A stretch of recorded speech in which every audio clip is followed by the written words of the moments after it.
आपके रीजन से मोदी साहब यूक्रेन चले गए हैं, उनको यही कहा जा रहा है कि वो बैलेंसिंग एक्ट कर रहे हैं, बैलेंस कर रहे हैं। जो अपने रशिया का दौरा था, उसके बाद जो वेस्ट की तरफ से प्रेशर आया, उसको न्यूट्रलाइज़ करने के लिए मोदी साहब वेंट टू यूक्रेन।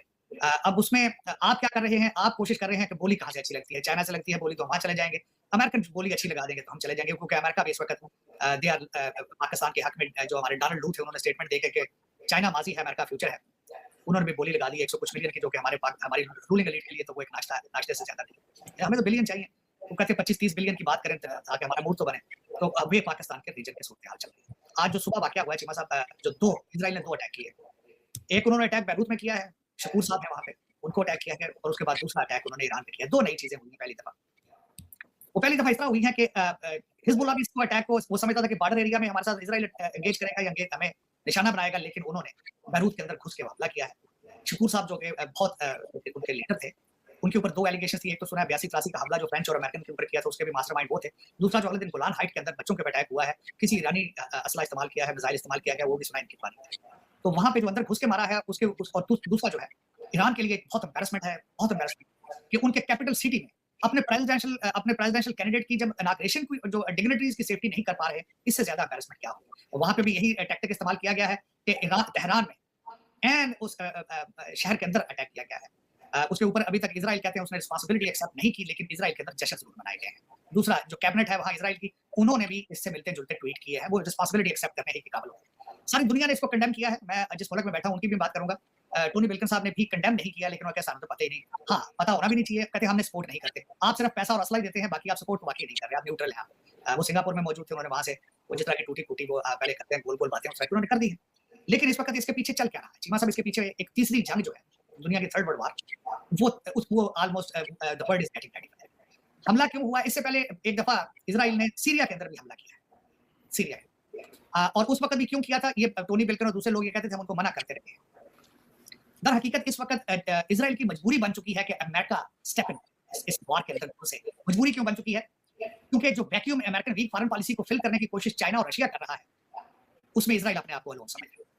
इजराइल चाहता है कि टाइम आ चुका है, अमेरिका खुल के मैदान में आके तो हमें खुला पैसा भी दे, खुला असला भी दे और अपने ट्रूप्स भी साथ दे। इजराइल एक नाकाम कोशिश कर रहा है, एक मुर्दे को घसीट के वो मैदान जंग में ले जाना चाहता है, अगर आसान लफ्ज़ों में कहा जाए। क्योंकि इस वक्त ये मुर्दा है, अमेरिकन मुर्दा है। मैं इसलिए कहूंगा कि अपने बच्चों की डेड बॉडियां उठा के भागे थे काबल से, उसके बाद इनके पांव जमीन पर लगे। कभी चाइनीज बलून ऊपर आ जाते हैं, शहरी कहते हैं ये क्या आ गया, कहते हैं ये चाइना के बलून वेदर चेक करने आए। फिर उसके बाद क्या होता है कि क्यूबा में आके रशिया अपनी नेवल एक्सरसाइज करता है, ये उसको सीएनएन उसको कवर ही नहीं करता। पिछले हफ्ते रशियन और चाइनीज नामक कैरियर आए हैं फाइटर अलास्का के ऊपर, सीएनएन ने उसको कवर ही नहीं। और यहाँ पे कहा गया है, कौन सी बड़ी बात है, पहले भी रशियन आते रहते हैं, लेकिन नई बात ये हुई है कि चाइना पहली दफा है।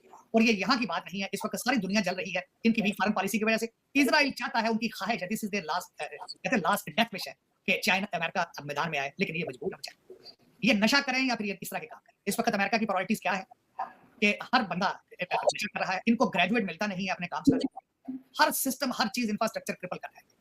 लेकिन इजराइल चाहता है कि उनको प्रोटेक्ट करे, उनका एलाइज है।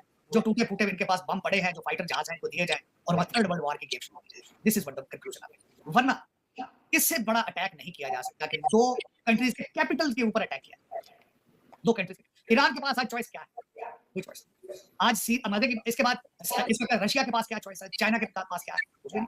Israel has taken them to the choking point. अब चोकिंग पॉइंट आ चुका है।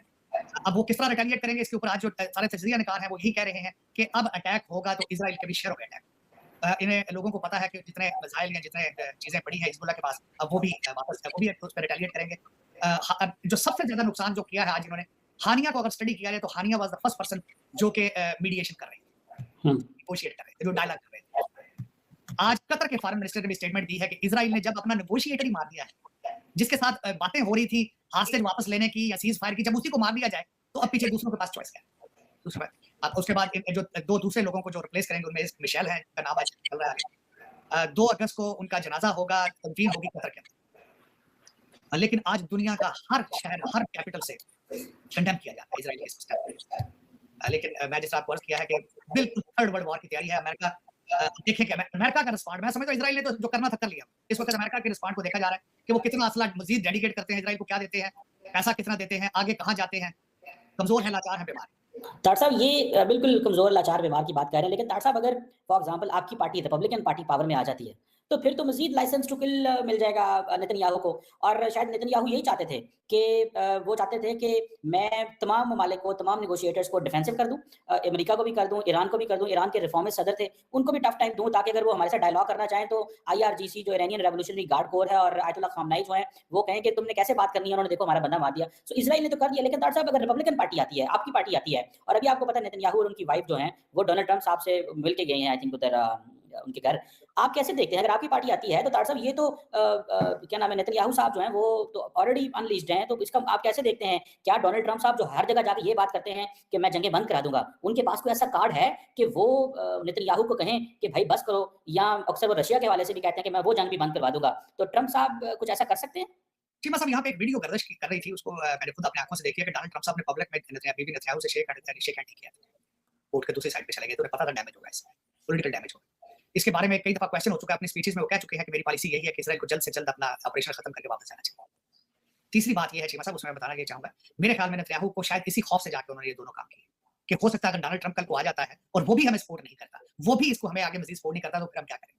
तो उन्होंने इसी चीज़ का फ़ायदा उठाया है। और दूसरा जो रिस्पॉन्ड यहाँ से मिला-जुला लेके गए हैं कैमला हैरिस से खासकर, तो उसमें फ्रस्ट्रेशन नज़र आई है, बौखलाहट नज़र आई है, और ये जो उन्होंने 2 हमले किए हैं, दोनों के अंदर बौखलाहट। अब